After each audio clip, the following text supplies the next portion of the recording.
Welcome to the Ordinary Marathoner Podcast.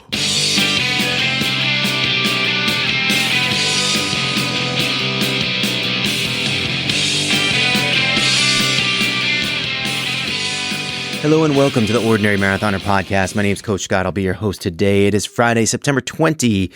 A little bit late start to the day for me in terms of the podcast. Apologize for that, but we had to get up early today. It was our only window to get our run in today. We had to do some hills. So Stephanie and Aura and I got up, sent the kiddos to school and daycare, met down at Forest Park. So in Springfield, we have a park called Forest Park. It is hilly. To say the least. It is hilly. And that's the plan today. So the plan is we want to do a little bit more of a high intensity hill workout, a little resistance going up those hills. It was 400 feet of elevation in about 3.5 miles. It took us a little less than an hour.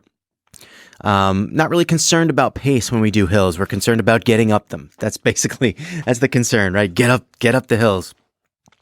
And to do so in a fashion that, you can get tired going up hills. It is okay. And it is okay to stop and walk going up the hill. The idea is to make it up to the top. Make it up to the top no matter how you get there. Now, when Forest Park for us offers the best opportunity to get a lot of hills in a short period of time. So we go there whenever it's hill day. They also have a really cool staircase. So I'm going to splice the picture in that Stephanie took of us at the top of the staircase. That we run the staircase. There's a little gravel. It gets a little hairy because you can kind of slip and fall. You just got to pay a little extra attention. But we all made it up. I tell you, as a coach and as a husband for that matter, watching Stephanie run these hills about 3 or 4 weeks after we did it the last time was very satisfying. Because 3 or 4 weeks ago, we went out there. She was on the hills, and she did. It was a lot of walking. But she would make it up to the top, and I give her credit for that. Those hills are not easy. Like I said, 400 feet of elevation, 3.5 miles. I would wager. Now, I ran the Marine Corps Marathon. That's the marathon that we're doing in October 27. I ran the Marine Corps Marathon once before.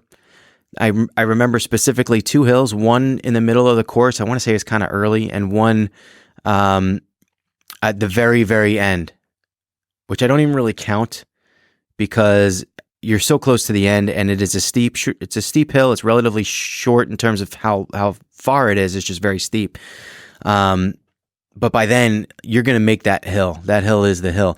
Anyway, I think that 400 feet of elevation for 3.5 miles that we did today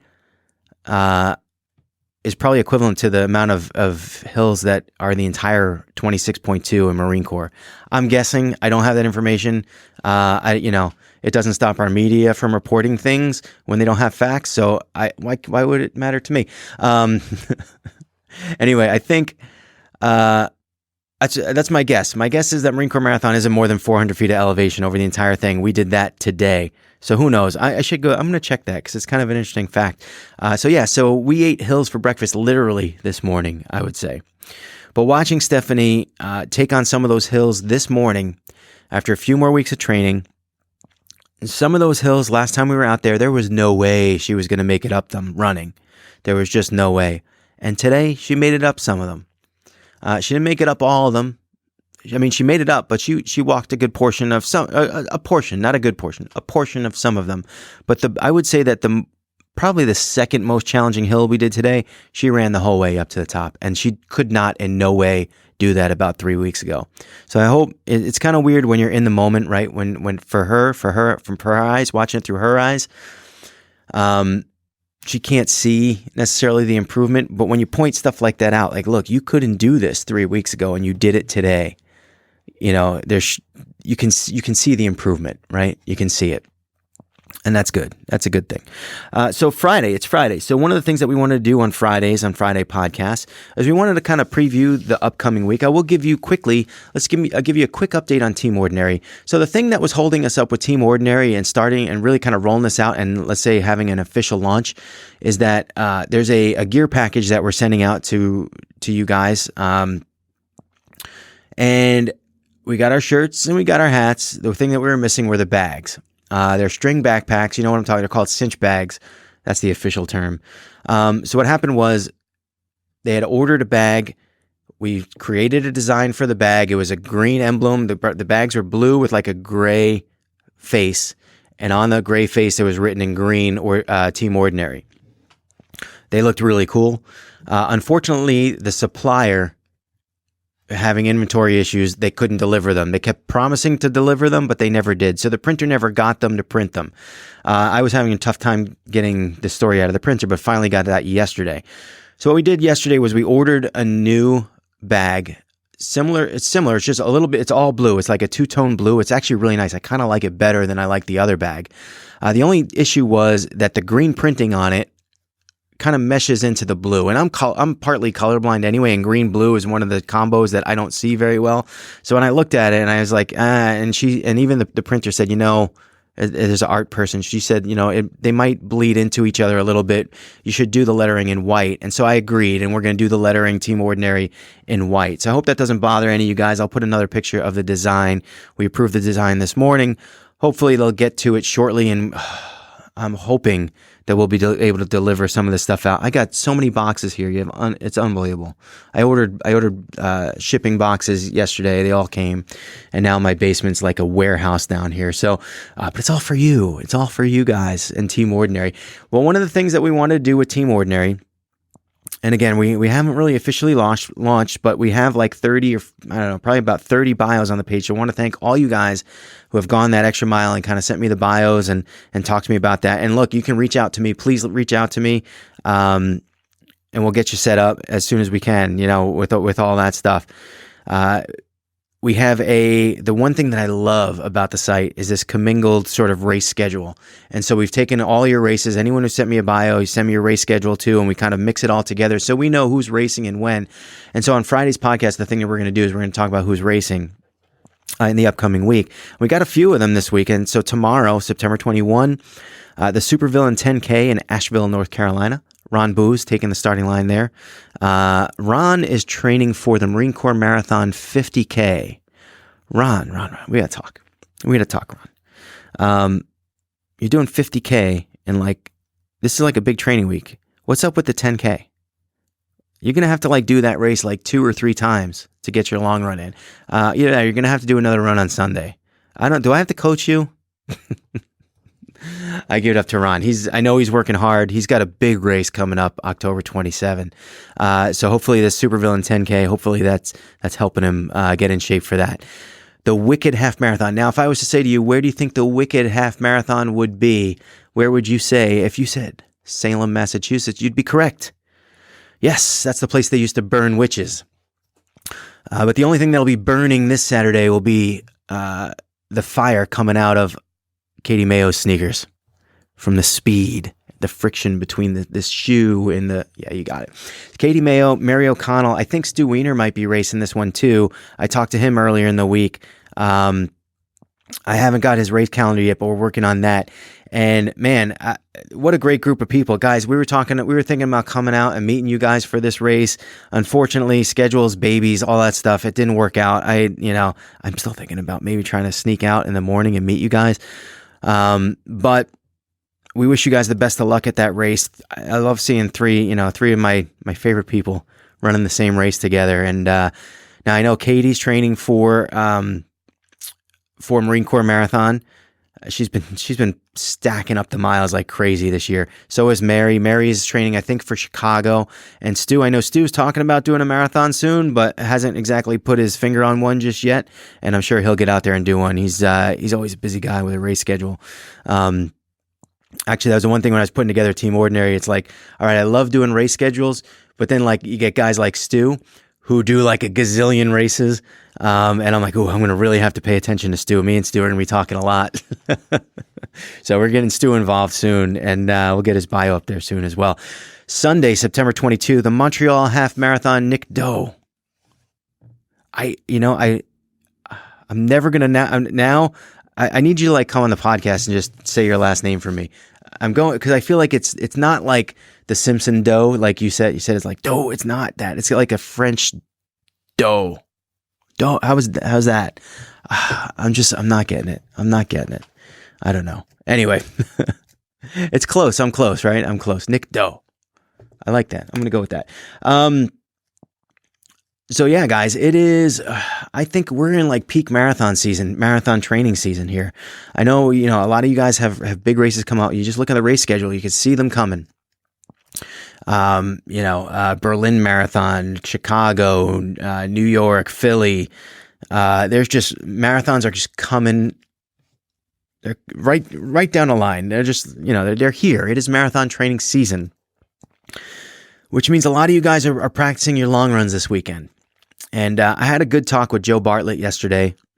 Good friend of mine. He's doing New York City Marathon this year. We're talking about nutrition. We're talking about doing your long run over the weekend, and how the problem with this is the problem with the weekend long runs. Now that they're getting longer, right? Now that you're talking about some really big miles, whether you're doing a half marathon, 14, 15, 16, 20, whatever you guys are doing this weekend.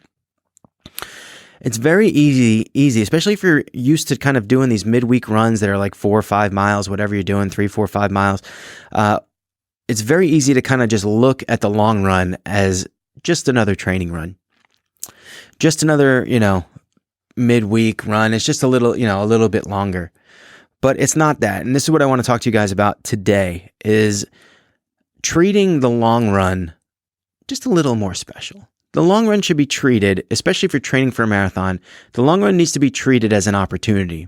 It is an opportunity that you're not going to get many of, because it's not every day you roll out of bed and run 13, 14, 15, 20, whatever it is. It's not every day that you do that.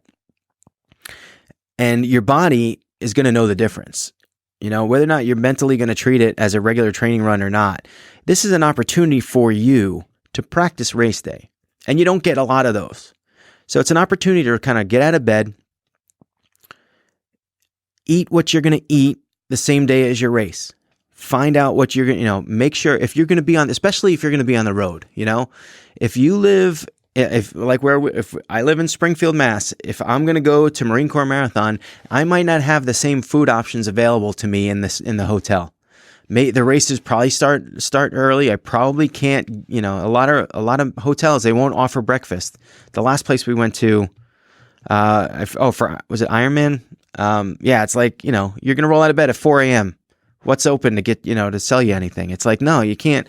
You got to, and do you have a toaster in your hotel room? Probably not. So if you're used to eating toast, or, you throw a bagel in there. So just get used to what you're going to be able to eat and how you're going to eat it, and try to just mimic exactly what that is. And that way, if something happens, and if you eat too many calories, or if you take down too much sugar and you start running and that belly hurts, man, you got to make some adjustments. This is the time to learn that stuff so you don't have that happen to you on race day. Another thing I talked to Joe about, we were talking about on-course nutrition and on race day. What are you going to do? How are you going to fuel yourself on race day?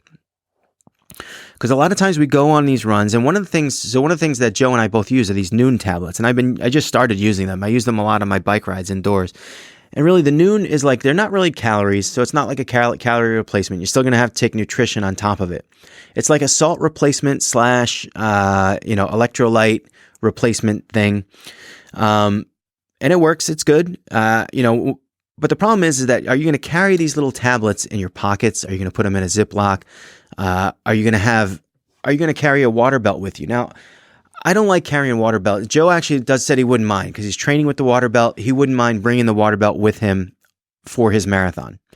And I think that's to each his own. For me, I don't like holding all that weight. I actually think if I'm training with a water belt, I actually consider it like as if I'm running with a weight belt on, and then it's just a little extra resistance, because on race day, I'm not going to have that belt. I'm just going to have I'm going to use the water stations.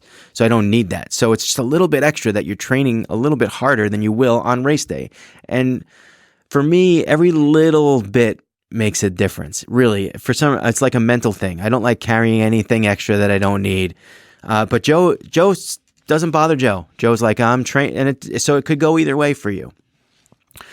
So he's going to premix his Noon in his water bottles and go out that way. And that's cool. And if you run out of water, you got to refill your water bottles at the aid stations. You could do that. It's just going to take you a little bit extra time. So just know that in advance. Just be prepared for that. But by doing that, Joe can actually practice for his race during training a little bit better than, say, I would. So I carry a water bottle, and I'm going to stop. What I do is I do a big circuitous route on my long run, and I know where the convenience stores are. Or sometimes there's one public water fountain that I sort of cringe when I refill it because I know like probably dogs lick out of there and stuff. But that's part of the route. That's part of the way I can hydrate and fuel myself on my route in my training. Take your nutrition. It's for me. I got to tell you. So for me, I like to try to get in as many calories as I can while I run. And the thing that I bump into is like that stomach queasiness or having to go to the bathroom or whatever it is. So the more I can practice that during the training, the more I can kind of fine tune that how often do I need to take a gel, or how many calories do I need, or how many calories can I take before I get sick? And what are the signs? What are the signs? Do I get a bellyache first, or how does that? Can I sense it coming on? Do I know what it feels like if I'm getting a bad stomach, and I know what it feels like when it's coming on, so that I can kind of go to plan B, switch off, and drink a little more water or do something a little different, and not get into that danger zone. All this is practice. And so my only advice is this. Yes, you might be running 13, 14, 15 miles. And yes, your race might be 26.2. So it doesn't seem like they equate, but this is all practice. These are all opportunities for you to get in that race day scenario and that race day frame of mind and practice the things that you're going to be doing. And it only goes to help. So my only advice today is just, if you're doing a long run this weekend, treat it like your race as much as you can. Treat it like your A race, your marathon, whatever you're training for, and try your best to mimic that, so you know how you're going to feel on race day. It will give you more confidence, or it will kind of alert you to the things that you need to pay attention to before, and just give you a better frame of mind, a little bit more peaceful feeling as you go into your big race for the year. That's about it for me, guys. I had a pretty good week of training. I hope you guys did too. Yeah, I think we're going to end it there. I hope you guys have a great weekend. I hope I didn't bore you too much with my preaching about the long run, but it's really important. It's definitely important. And good luck to all you guys racing. And remember, every day is an ordinary day unless you make it extraordinary. So get after it, guys.